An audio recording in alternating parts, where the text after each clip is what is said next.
Tonight, our special transmission as Israel refuses the demand of a complete ceasefire by Hamas. Assalamu alaikum and good evening. This is Muslim News Canada on Muslim Network TV. I'm Humaira Kurodia. Today is the 180th day since Israel started attacking Palestinian civilians incessantly. In the past 24 hours, Israeli attacks have killed 62 Palestinians. 91 civilians have been injured. Israeli forces have shelled Dar al-Bala and the Nusayrat camp in Gaza. A report by Human Rights Watch says Israel unlawfully attacked a residential building in Gaza last year in October. The attack killed 106 civilians. 54 of the deceased were children.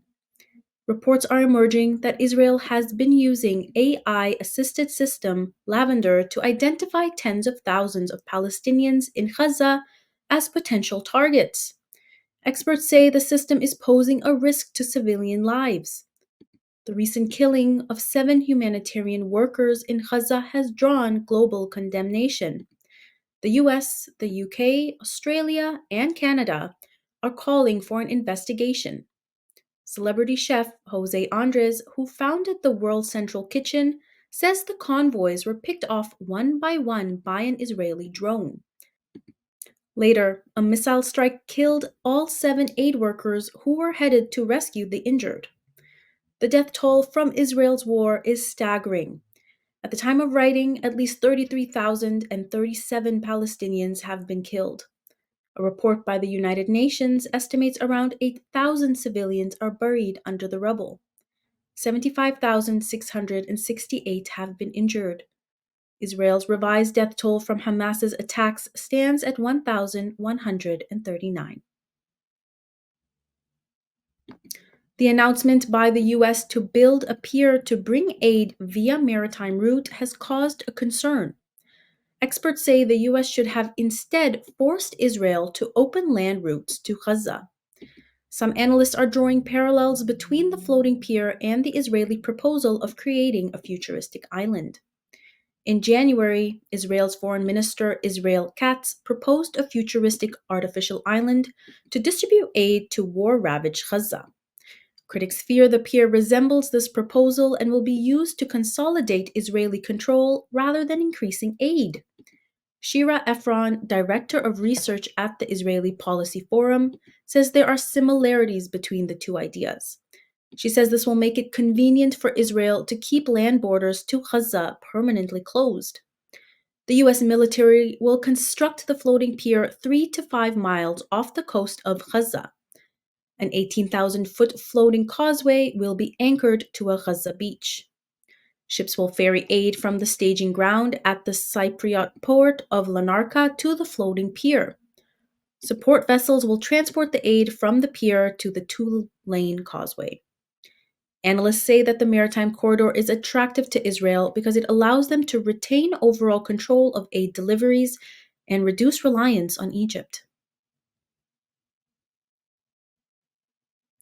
Efforts to broker a ceasefire between Israel and Hamas in Gaza face significant hurdles. Qatar, the US, and Egypt are mediating discussions, but little progress has been made. Qatar's prime minister says Israel is not agreeing to the return of the internally displaced people to their homes. There are also disagreements over prisoner exchange terms.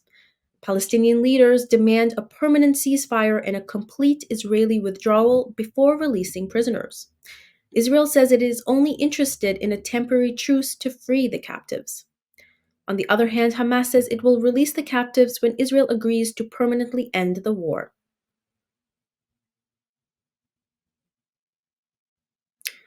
A high-level US visit to Saudi Arabia has been postponed. The visit was aimed at reviving discussions on normalizing diplomatic ties between Riyadh and Israel. The White House says National Security Advisor Jake Sullivan has suffered an injury by cracking a rib. The incident has delayed talks with Saudi Crown Prince Mohammed bin Salman. President Biden has hinted at Saudi's willingness to recognize Israel. He has, however, emphasized the need for a post-Gaza plan and a path to a two-state solution. At the same time, the US is arranging an in person meeting with Israeli delegates to discuss alternatives to a ground invasion of Rafah city. Experts say Western nations face potential charges of complicity in genocide as they continue to provide arms to Israel despite accusations of genocide. Recent attacks by Israel on humanitarian convoys and hospitals in Gaza have intensified scrutiny. Despite warnings from experts and ongoing legal proceedings, countries like Germany, the UK, and the US continue to provide arms to Israel. The United Nations Special Rapporteur on Human Rights, Francesca Albanese, mentions in her report that there are clear indications Israel is violating the UN Genocide Convention. The report says complicity in genocide is also expressly prohibited, giving rise to obligations for third states. Nicaragua has already taken Germany to the International Court of Justice. UK officials privately acknowledge Israeli violations of international law, but refrain from public acknowledgement. Pitzer College in California has halted its study abroad program with Israel's University of Haifa. This is the first American institution to end a study abroad program in Israel. The college claims the move is unrelated to an academic boycott. It follows pressure from activists urging cutting ties with Israeli institutions. The decision has been made after a 6-year campaign. Palestinian civil society has long called for a boycott of academic institutions complicit in the Israeli occupation of Palestinians. Earlier, Haifa University had revoked the master's degree of Israeli graduate Teddy Katz. Katz had written a thesis that showcased how Israeli soldiers had conducted a massacre of Palestinians in 1948. Canada has announced a housing infrastructure fund worth $6 billion. The fund is aimed at accelerating home construction and improving essential infrastructure. Prime Minister Trudeau unveiled the plan in Dartmouth, Nova Scotia. The fund includes $1 billion for urgent infrastructure needs and $5 billion for provincial agreements. Provinces must now commit to increasing housing supply and adhere to specific requirements. The Prime Minister has told municipalities to allow more diverse housing options and freeze development charges. Trudeau has also pledged $400 million to top up the existing Housing Accelerator Fund. The initiative aims to fast-track construction, with 180 agreements signed till date. However, opposition leaders are criticizing the move. The plan's impact on affordability remains uncertain. Laylat al-Qadr, the holiest night in Islam, falls within the last 10 days of Ramadan.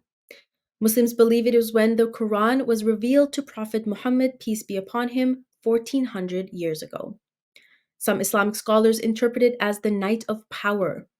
It is said to be better than 1,000 months, and forgiveness is sought through sincere prayers.